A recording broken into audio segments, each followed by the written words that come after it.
yang telah ditentukan oleh mursyid atau muqaddam yang telah kita ikuti. Karena tanpa sopir bis itu bisa nabrak. Tapi kalau sopirnya ugal-ugalan bisa nabrak juga. Makanya harus cari sopir yang benar-benar sopir.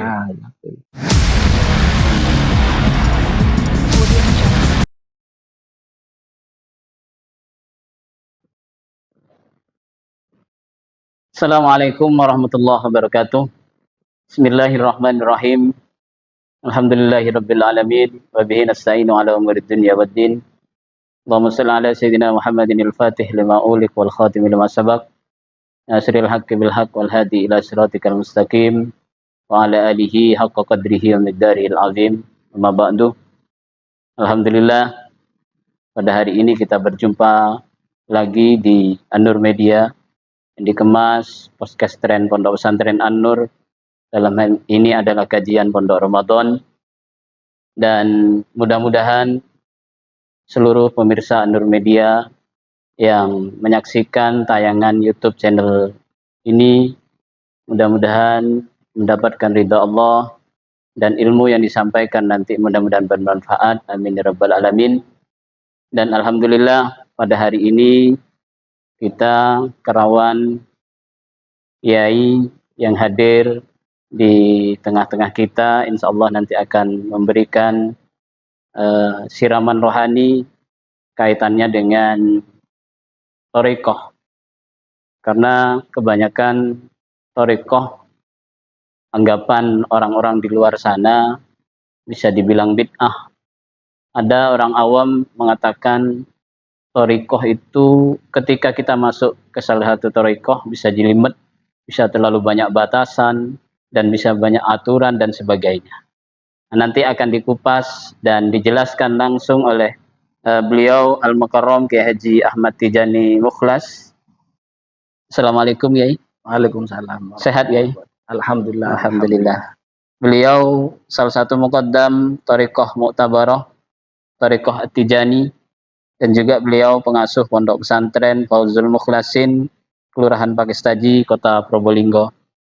Alhamdulillah hadir di tengah-tengah kita.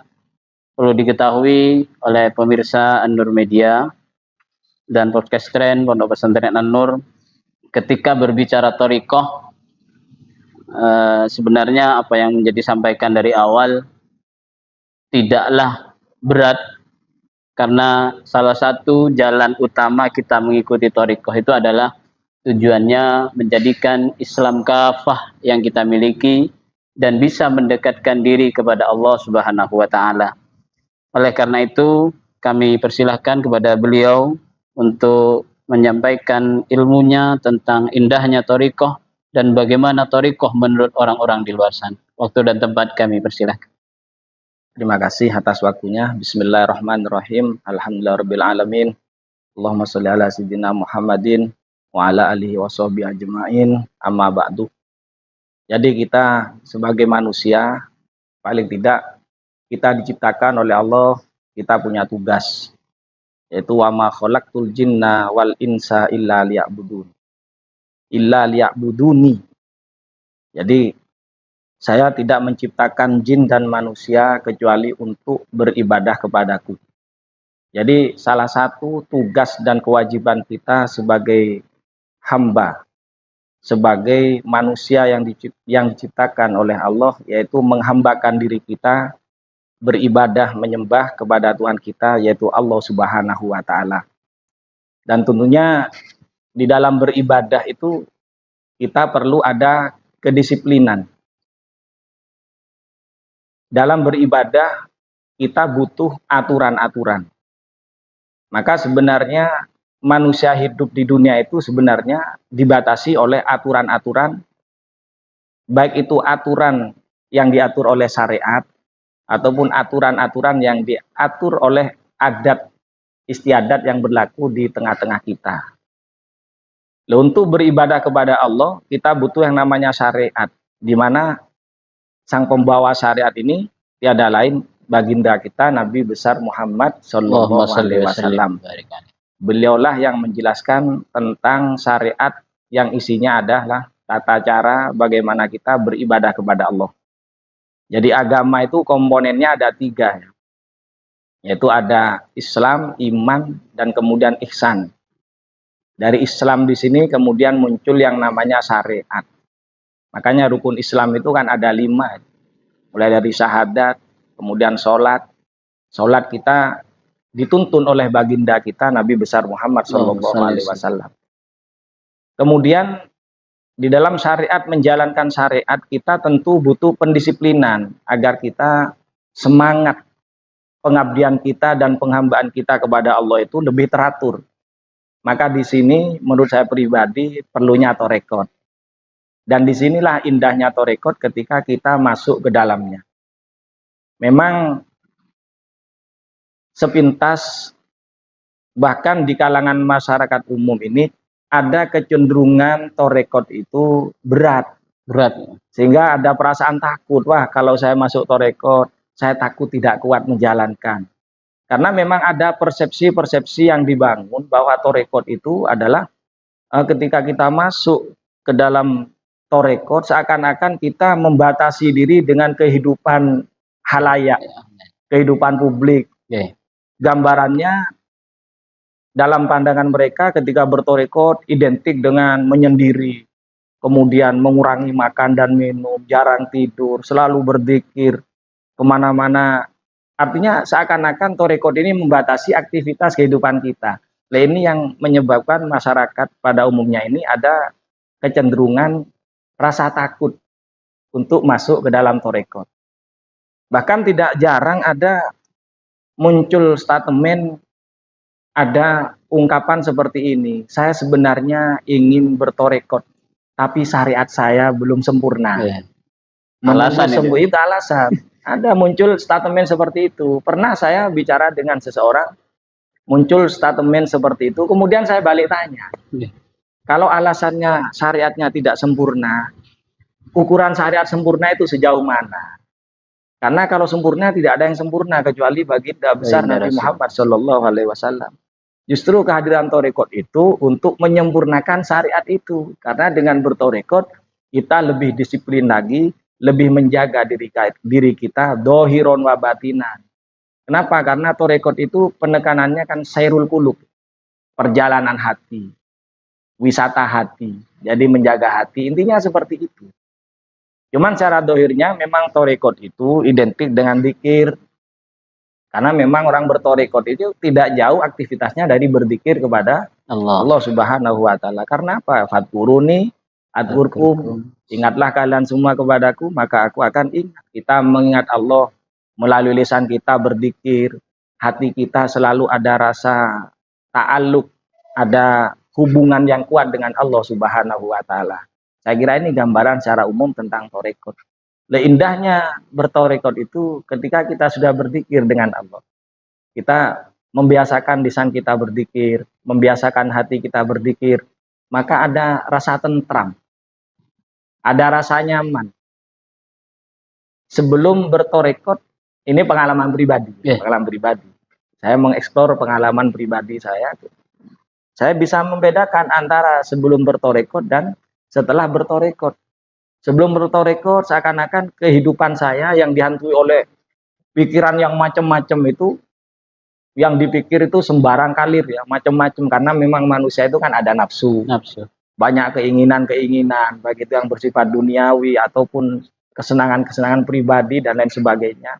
Tapi ketika sudah bertarekat, sering berzikir, sering membaca istighfar, sering membaca sholawat, maka sedikit demi sedikit pikiran-pikiran yang seperti itu mulai hilang dengan sendirinya.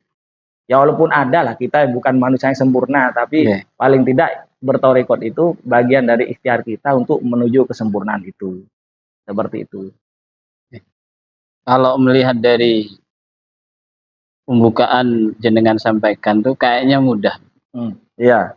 Kayaknya mudah, kayaknya ikut tarekat itu enak. Iya. Satu sisi. Iya, betul. Sisi lain, mohon maaf, ketika kita bertarekat mesti ada batasan-batasan. Dan batasan itu seharusnya amaliyah-amaliyah itu bisa dikerjakan, karena sudah ikut tarekat A, akhirnya amaliyah itu tidak dikerjakan. Itu bagaimana dia? Iya.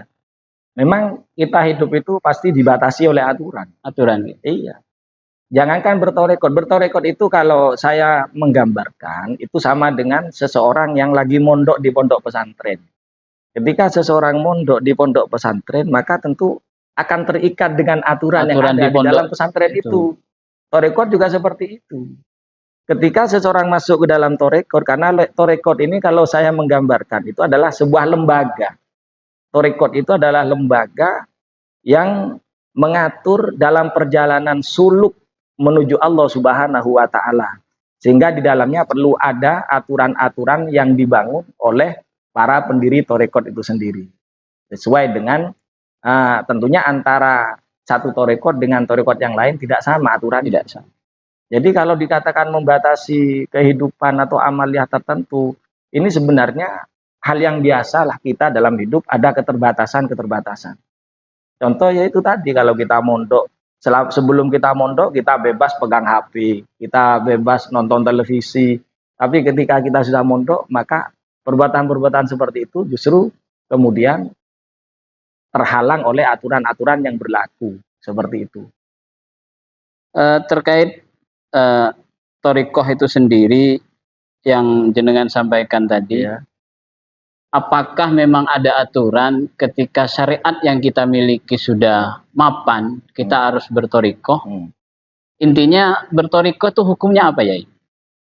Bertorikoh itu sendiri, kalau kita mengutip salah satu pendapat dari para ulama, torikot itu sebenarnya seperti orang yang orang bertorikot itu seperti orang yang haus.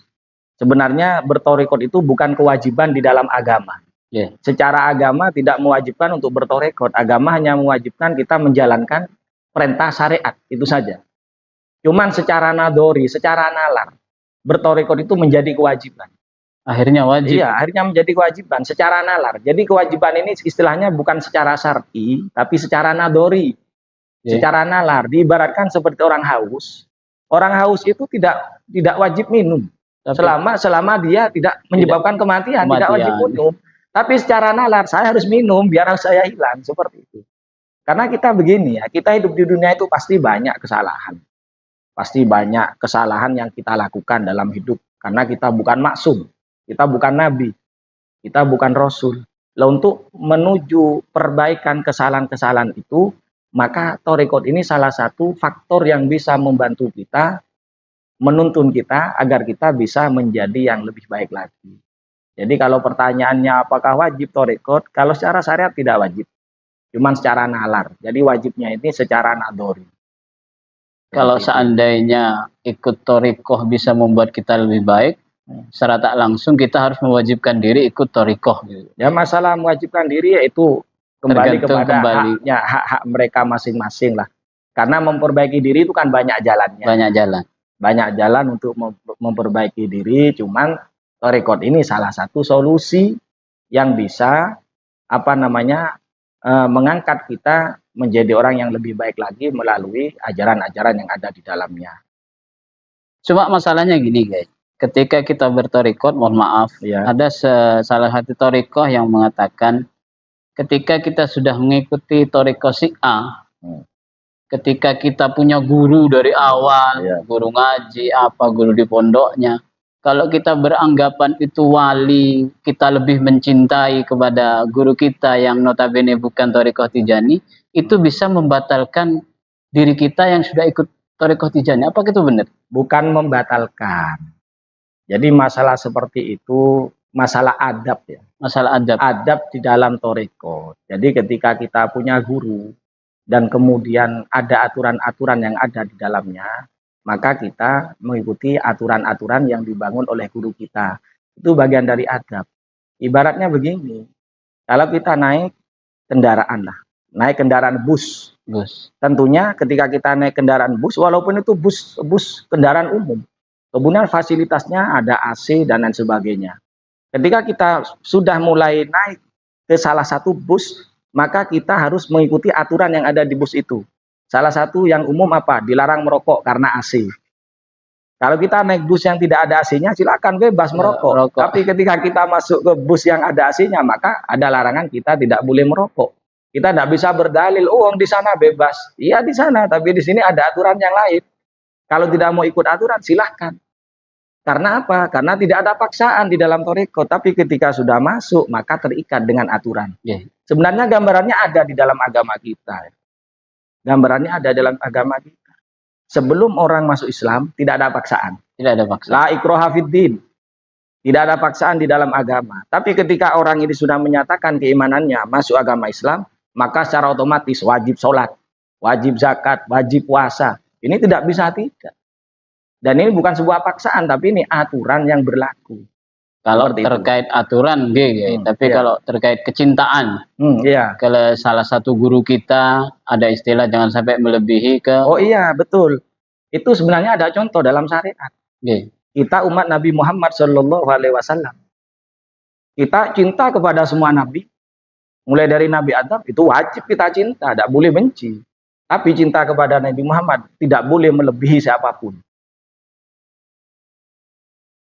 Tidak boleh kalah dengan siapapun, terbalik ya. Artinya cinta kita kepada Nabi Muhammad harus nomor satu. Harus nomor satu dibandingkan cinta kita kepada nabi-nabi yang lain. Seperti itu gambarannya. Kenapa? Karena kita umatnya Nabi Muhammad. Karena ketika kita sudah punya niatan untuk menuju Allah melalui imam kita, harus mengikuti sudah sampai kita. Iya betul seperti itu. Karena apa? Karena memang kalau dalam Al-Quran dikatakan bahwa manusia itu akan digiring oleh Allah Subhanahu Wa Taala mengikuti imamnya masing-masing. Bahkan kelak di akhirat ketika kita dikumpulkan di mahsyar kemudian digiring sampai menuju proses akhirnya, entah itu surga, khususnya surga, itu kan ada kelompok masing-masing akan digiring mengikuti imamnya masing-masing. Seperti sama gambarannya kalau ingin kita menghadap wali kota, bupati, tanpa ada orang dalam, tanpa orang dekat kan sulit. Ya pengantar lah orang dalamnya pengantar seperti itu. Terkait hal itu trik atau tip kita untuk mencari mursyid atau salah satu thariqah yang sekiranya kita bisa mengikuti thariqah itu bagaimana? Yang pertama sebenarnya kriteria thariqah itu sudah dibangun oleh organisasi besar Nahdlatul Ulama. NU sendiri kan sudah ada istilah thariqah mutabaroh. Bahkan ada lembaganya Jatman. Salah satu kriterianya kalau kita bicara thariqah adalah yang mutabaroh ya. Ini menurut versi kalangan Nahdlatul Ulama yang pertama sanadnya mutasil, sanadnya sambung kepada Rasulullah Shallallahu Alaihi Wasallam, seperti itu. Kemudian kalau pertanyaannya kalau kita memilih mursyid itu seperti apa? Ya paling tidak kita mencari mursyid yang betul-betul orangnya ikhlas, kemudian betul-betul bisa membuka pandangan mata batin kita kepada Allah Subhanahu Wa Taala. Betul-betul bisa menuntun kita menjadi lebih baik lagi. Karena beda ketika mursyid ini betul-betul orang yang punya kedekatan, punya hubungan spesial kepada Allah Subhanahu Wa Taala. Ketika kita berkumpul dengan mereka, kita akan merasakan beda. Merasa sejuk, tenang. Nurani kita itu akan terasa. Jadi haibahnya, ibarat kalau listrik itu setrumnya itu luar biasa. Beda ketika kita berhadapan dengan seseorang sosok yang soleh, yang punya hati betul-betul ikhlas dan kedekatan dengan Allah luar biasa, dengan kita berkumpul dengan orang biasa yang hatinya masih bisa dikatakan masih jauh dengan Allah, itu beda akan kita rasakan betul seperti itu.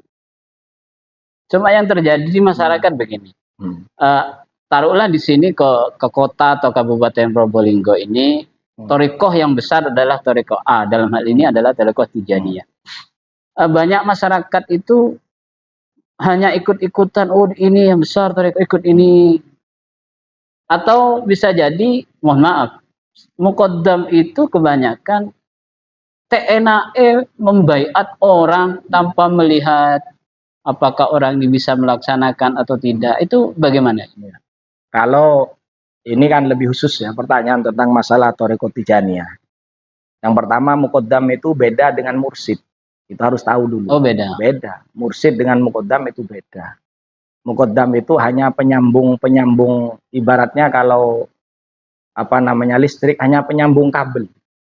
Hanya penyambung kabel dengan yang membawa setrum tenaga utamanya lah, trafonya.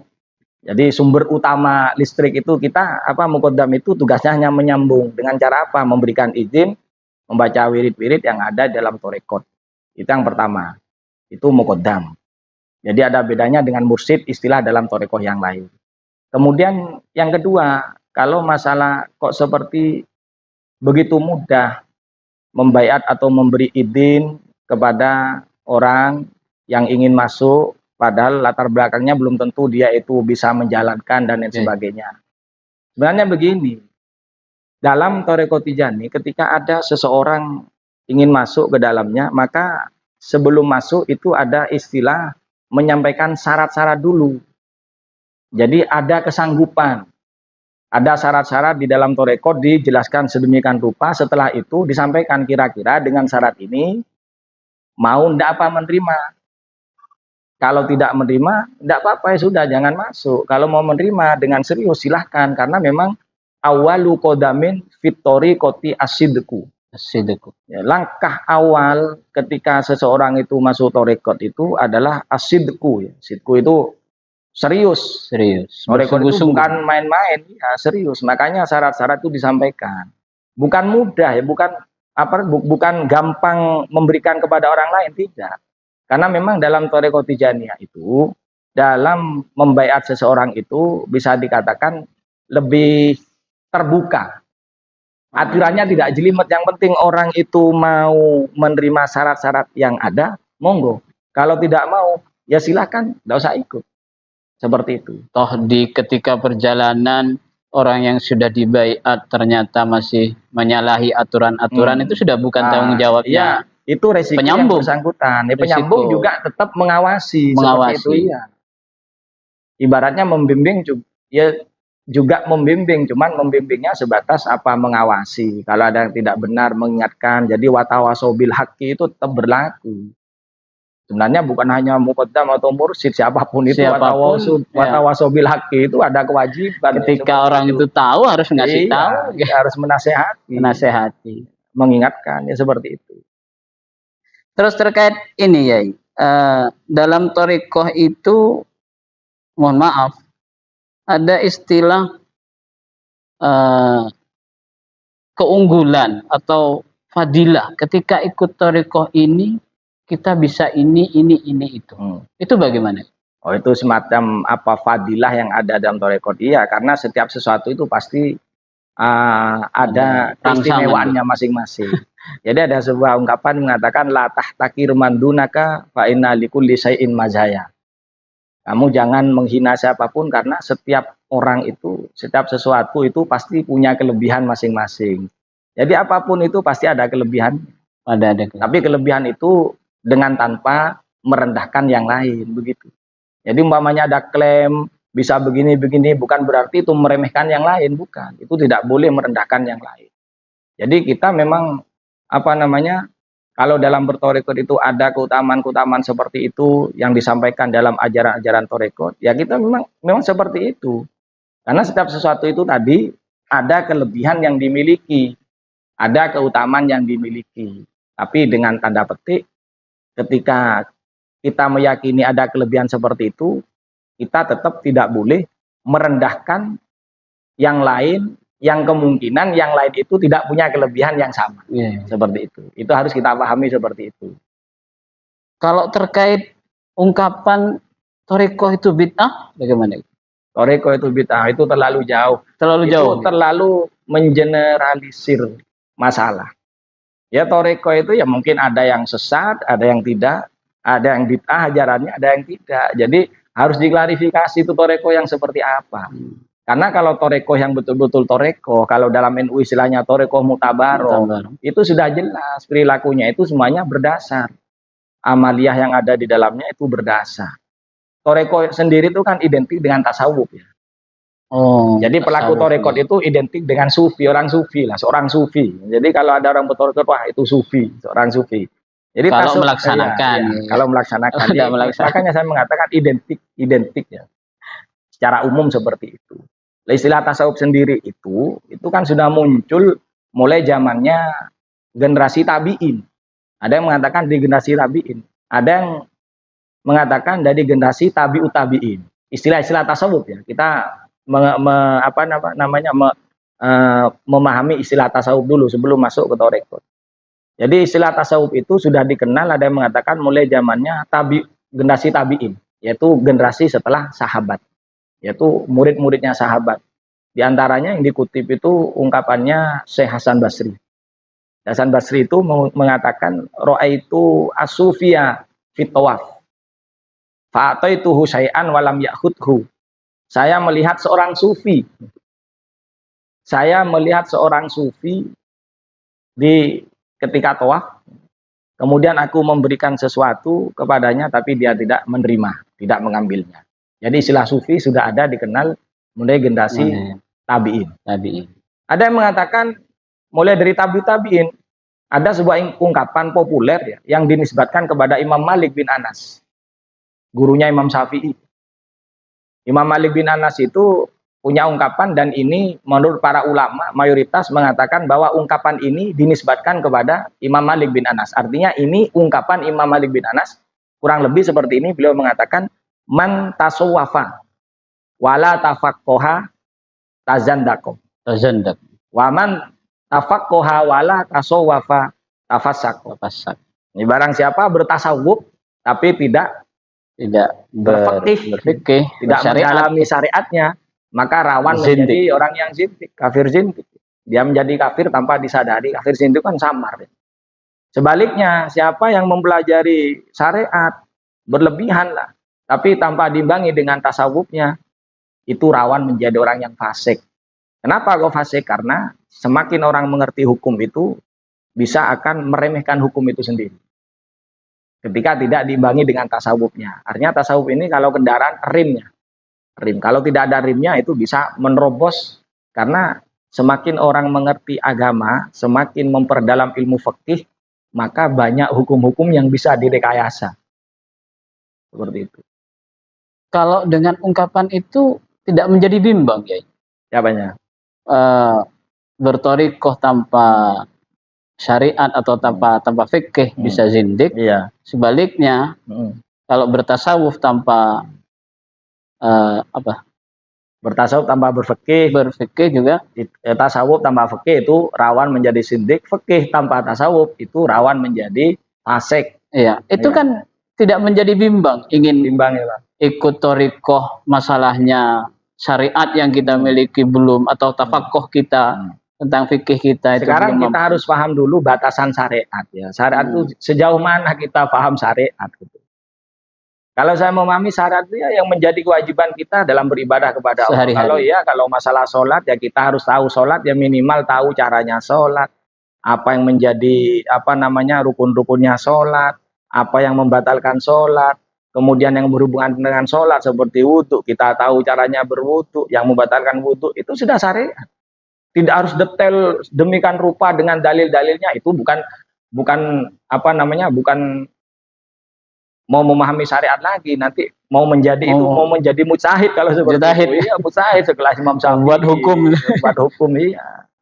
Yang penting yang menjadi kewajiban kita seperti zakat, apa aturannya zakat. Yang penting tahu mana halal haram. Kita tahu. Ya itu sudah syariat sebenarnya. Iya, kalau menunggu alim betul tabahur istilahnya, yaitu bukan untuk bertorekot lagi, tapi untuk menjadi sohibut torekoh, malah orang yang membawa torekot tadi. Iya. Karena semua pembawa torekot itu orang fakih ya, seorang ulama ahli fikih semua. Kalau memaknai torekoh sendiri itu kan keistiqomahan kita untuk berzikir atau aturan-aturan. Seandainya, mohon maaf ya, seandainya tanpa mursyid atau tanpa muqaddam kita bisa istiqomah, itu bagaimana?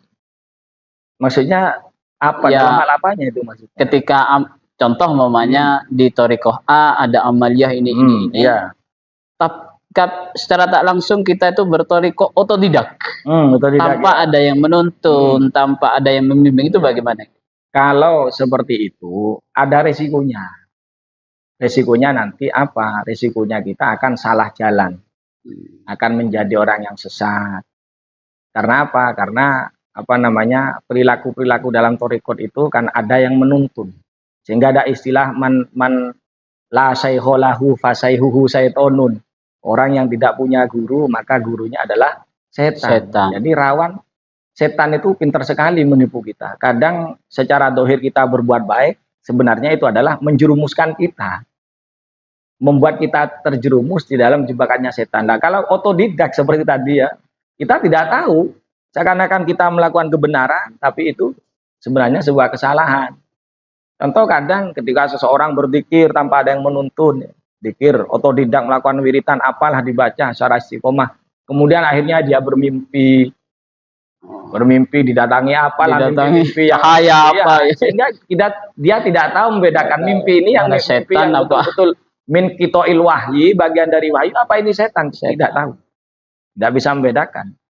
Kenapa? Karena tidak ada yang menuntun, tidak ada yang memberi pencerahan seperti itu. Apalagi pas imannya tidak begitu Nah, apalagi kuat, iya, kan rawan seperti itu. Rawan seperti itu.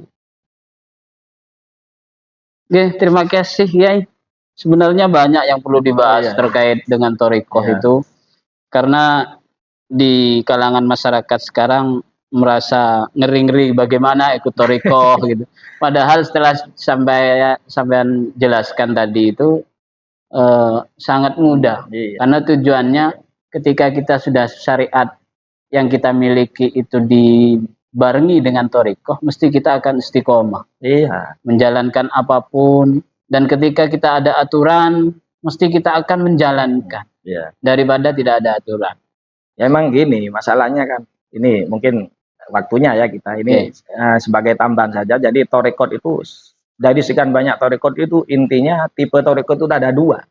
Ada dua. Ada dua intinya. Tipologi thariqah itu intinya ada dua. Dari sekian banyak thariqah, yaitu intinya adalah thariqah mujahadah.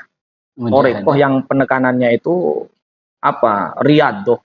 Kalau bahasa kita tirakat. Seperti sering berpuasa, sering berzikir sedemikian rupa dan lain sebagainya, itu namanya thariqah mujahadah. Ada thariqah itu istilahnya thariqatu syukrin. Thariqah yang penekanannya itu adalah bersyukur atas nikmat-nikmat, kita bersyukur kepada sang pemberi nikmat yaitu Allah Subhanahu wa taala. Sehingga dalam tipologi thariqah yang seperti ini, maka cara dan perilaku thariqahnya itu tidak harus tirakat sedemikian rupa, tapi cukup menikmati pemberian Allah Subhanahu wa taala, mengingat Allah Subhanahu wa taala tidak berhenti, cukup seperti itu. Jadi ada mujahadah, ada yang syukur. Lah umumnya yang mujahadah ini sesuai kriteria thariqah yang dikenalkan oleh Imam Ghazali. Kemudian yang thariqatu syukrin ini banyak dinisbatkan kepada Syekh Muhammad As-Sadili. Syekh Sadili pendiri thariqah Sadiliyah. Ada hadis yang berbunyi seperti ini, dan hadis ini setahu saya hadis ini sahih menurut para ulama. Ada sebuah ungkapan, atau imu asyakiru biman zilati soimi asobiri. Orang yang makan terus bersyukur, itu pangkatnya selevel dengan orang yang berpuasa sabar. Orang yang makan bersyukur ini kan orang bersyukur ya. Yang berpuasa sabar ini mujahadah. Ini thariqah mujahadah dengan thariqah syukrin. Levelnya sama. Seperti itu. Ya, mungkin penutup ya sebelum kami tutup, ada yang perlu disampaikan? Ya, untuk terakhir kali ya tentunya kita berharap mudah-mudahan tidak ada salah penafsiran, salah paham tentang keberadaan thariqah. Karena bagaimanapun juga thariqah ini bagian dari cara melaksanakan kita untuk lebih disiplin lagi dalam menjalankan ajaran agama. Tidak lebih dari itu. Jadi thariqah itu tidak menyimpang dari agama, justru bagian dari upaya untuk lebih disiplin lagi di dalam menjalankan ajaran agama. Saya kira itu biar biar lebih dipahami lagi oleh masyarakat pada umumnya. Itu yang bisa saya sampaikan. Terima kasih Kiai. Demikian tadi yang disampaikan oleh beliau Kiai Haji Ahmad Tijani Mukhlas tentang indahnya berthariqah dan memaknai thariqah sebenarnya seperti apa. Mudah-mudahan apa yang disampaikan oleh beliau bisa bermanfaat bagi pemirsa An-Nur Media dan bisa melaksanakan dan bisa menjalankan mengikuti thariqah sehingga Islam kita menjadi kafah dan kita bisa melaksanakan syariah sesuai thariqah atau aturan-aturan yang telah ditentukan oleh mursyid atau muqaddam yang telah kita ikuti.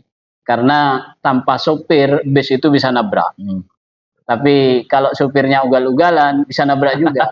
Makanya harus cari supir yang benar-benar supir. Nah, gitu. Mohon maaf Kiai karena sudah mengganggu waktunya Oh, jenengan, dan terima kasih hadir di sama-sama. Pondok Pesantren An-Nur. Mudah-mudahan di lain waktu kita bisa bertemu kembali. Amin, amin. Dan mudah-mudahan puasa kita sampai selesai, sampai kita Amin. merayakan Idul Fitri dan bisa ketemu lagi di bulan Ramadan akan datang. Amin. Kurang lebihnya kami mohon maaf. Allahumma fiq ila aqwamit thoriq. Wassalamualaikum warahmatullahi wabarakatuh. Waalaikumsalam warahmatullahi wabarakatuh.